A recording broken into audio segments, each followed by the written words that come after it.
استخارہ طلب خیر اور شک و تردید کے موقع پر اپنے امور کے انتخاب کو خدا پر چھوڑنے کو کہا جاتا ہے۔ میرا نام ہے ذیشان حیدر اور آپ دیکھ رہے ہیں RJ Zeeshan Haider YouTube channel.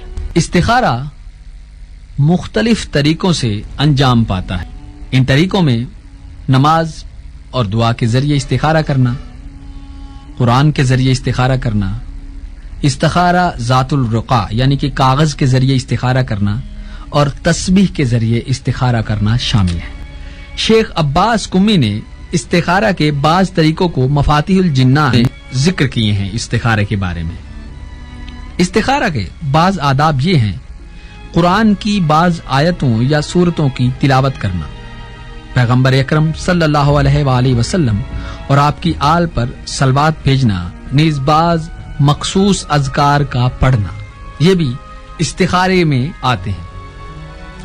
علامہ مجلسی کے مطابق اصل یہ ہے کہ ہر شخص خود اپنے لیے استخارہ کرے، لیکن بعض علماء اس کام کے لیے دوسروں کی طرف رجوع کرنے کو جائز قرار دیتے ہیں، اور موجودہ دور میں استخارہ کے لیے لوگ علماء کی طرف رجوع کرتے ہیں۔ بعض مشہور استخارے نقل ہوئے ہیں، ان میں عبد الکریم حائری حوزہ علمیہ کم میں اقامت کے لیے استخارہ اور محمد علی شاہ کا مجلس شورا ملی میں شامل ہونے کے لیے استخارہ کرنا، یہ بڑے مشہور۔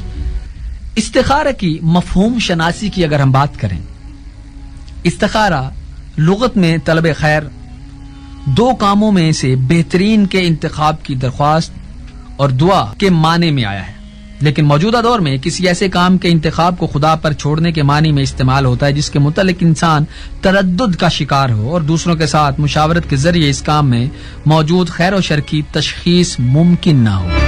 اب ہم بات کرتے ہیں استخارہ کے طریقوں کے بارے میں۔ استخارہ کے مختلف طریقے بیان ہوئے ہیں، جن میں نماز، دعا، قرآن اور تسبیح کے ذریعے استخارہ کرنا، نیز استخارہ ذات الرقا یعنی کاغذ کے ذریعے استخارہ کرنا، ان طریقوں میں سے ہر ایک میں مختلف صورتوں میں استخارہ انجام دیا جاتا ہے۔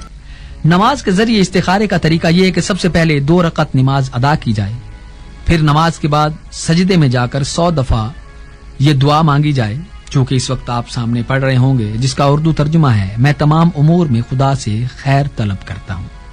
اس کے بعد خدا اس کے دل میں جو بھی خطور کرے اسی کو انجام دے گا۔ امام جعفر صادق علیہ السلام سے منقول ایک حدیث میں قرآن کے ذریعے استخارہ کرنے کا ایک طریقہ یوں آیا ہے کہ اگر انسان کسی کام کو انجام دینے اور نہ دینے میں ہو تو جب نماز کے لیے تیار ہو جائے تو قرآن کھولیں اور اس میں سب سے پہلے جس چیز کا مشاہدہ ہو اس پر عمل کریں۔ کاغذ کے ذریعے استخارہ کرنا، اس کا ایک طریقہ یہ ہے کہ کاغذ کے 2 ٹکڑوں میں ایک پر افعل آپ نے لکھنا ہے کہ انجام دے دو، اور دوسرے پر لا تفعل یعنی کہ انجام مت دو۔ پھر خاص اعمال انجام دینے کے بعد ان میں سے کسی ایک کو اٹھا لے اور اسی کے مطابق عمل کرے۔ ابن ادریس ہلی کاغذ کے ساتھ استخارہ کرنے کے بارے میں موجود احادیث کو غیر معتبر قرار دیتے ہیں، لیکن شہید اول ان کی بات کو یہ کہہ کے رد کرتے ہیں کہ کاغذ کے ساتھ استخارہ کرنا امامیہ کے نزدیک مشہور ہے۔ تسبیح کے ساتھ استخارہ کرنا یوں انجام دیا جاتا ہے کہ سورہ حمد کل 3 مرتبہ یا کم از کم 1 مرتبہ اور سورہ قدر 10 مرتبہ، نیز مخصوص دعا پڑھ کر تسبیح کے ایک حصے کو کچھ مقدار میں کنکریوں کو جدا کریں، پھر انہیں 2 کر کے گننا شروع کریں۔ اگر باقی ماندہ زوج ہو تو مطلوبہ کام کو ترک کریں گے اور اگر فرد ہو تو اسے انجام دیں گے۔ شہید اول کے مطابق تسبیح یا کنکریوں کے ساتھ استخارہ کرنا کی جو سند ہے یہ رضی الدین آبی تک پہنچتی ہے، البتہ سید ابن طاؤس نے اس سند کو آئمہ تک پہنچایا ہے، اور صاحب جواہر کے مطابق ان کے زمانے میں علماء اسی طریقے سے استخارہ کیا کرتے تھے۔ ظہور اسلام سے پہلے استخارہ کی ایک قسم استقام ازلام کے نام سے رائج تھی جو تیر و کمان کے ذریعے انجام دیا جاتا تھا۔ استخارہ کے آداب و شرائط بھی ہیں، جن میں سے بعض کچھ یہ ہیں: جس کام کے لیے استخارہ کر رہا ہو اس کا مباح ہونا، یعنی کہ آپ جس کام کے لیے استخارہ کر رہے ہو وہ کوئی حرام کام نہیں ہونا چاہیے۔ استخارہ خود انجام دیا جائے۔ علامہ مجلسی کے مطابق کوئی ایسی حدیث نہیں ہے جس میں کسی اور شخص کی وکالت میں استخارہ کرنے کی بات ہوئی، اس بنا پر بہتر یہ کہ ہر انسان اپنے لیے خود استخارہ سر انجام دے۔ استخارہ مشاورت کے بعد استخارہ کرنے کی جگہ کا بھی انتخاب ہے۔ شہید اول کے مطابق بہتر یہ ہے کہ استخارہ دعا کے ہمراہ مسجد اور حرم میں کرنا چاہیے۔ بعد احادیث میں حرم امام حسین میں استخارہ کرنے کے بارے میں بھی آیا ہے۔ استخارے کا وقت، یہ بھی ایک بہت اہم پوائنٹ ہے. جناب فیض کاشانی نے کتاب تقویم المحسنین میں قرآن کے ساتھ استخارہ کرنے کے لیے ہر روز مخصوص اوقات ذکر کیے ہیں، لیکن بعض میں انہوں نے خود اس بات کی طرف اشارہ کیا ہے کہ یہ اوقات اہل ایمان کے لیے یہاں مشہور ہیں، کسی حدیث میں نہیں آیا. صاحب جواہر کے مطابق نماز استخارہ کے لیے کوئی خاص وقت معین نہیں ہے، البتہ قرآن کے ساتھ استخارہ کرنے کے لیے اوقات نماز میں استخارہ کرنا چاہیے. استخارہ پر عمل کرنا، استخارے پر عمل کرنا ضروری نہیں ہے، لیکن بہتر یہ ہے کہ اس پر عمل ہو جانا چاہیے.